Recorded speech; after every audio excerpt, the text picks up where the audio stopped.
हम यूपी के उस दौर में चलते हैं जब गोलियां चलती थी, ठेके बिकते थे और कानून से पहले दबदबा चलता था। यह है गोरखपुर की वो कहानी जहां से निकले यूपी के सबसे खौफनाक बाहुबली।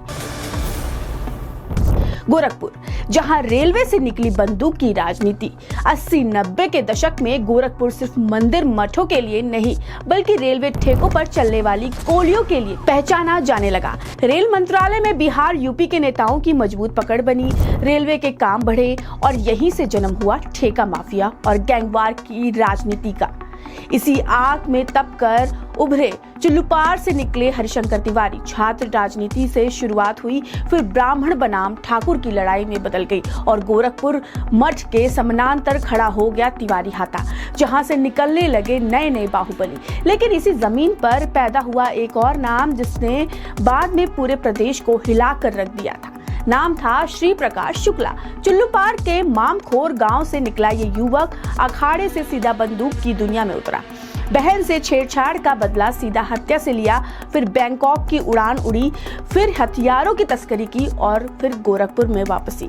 इरादा साफ था, डॉन बनना है। बिहार में सूरजभान जैसे नाम उभर रहे थे और राजनीति को चाहिए था एक ऐसा आदमी जो बिना सवाल सब कुछ कर जाए। रेलवे ठेकों पर कब्जे का ऐलान हुआ और सीधे चुनौती दे दी गई हरिशंकर तिवारी और वीरेंद्र प्रताप शाही को। वो दिन जब लखनऊ हिल गया, 1997 का दिन था। लखनऊ, बच्चों के स्कूल के बाहर दिन दहाड़े वीरेंद्र शाही को AK-47 से भून दिया गया। 105 गोलियां और 105 छेद और गोरखपुर की राजनीति में कांपती खामोशी, जिसके गवाह काफी लोग भी रहे। और अब सब समझ चुके थे कि अगला नंबर किसका है। हरिशंकर तिवारी अंडरग्राउंड हो गए। फिर खबर आई कि श्री प्रकाश पर तत्कालीन मुख्यमंत्री कल्याण सिंह की हत्या की सुपारी लेने का आरोप है।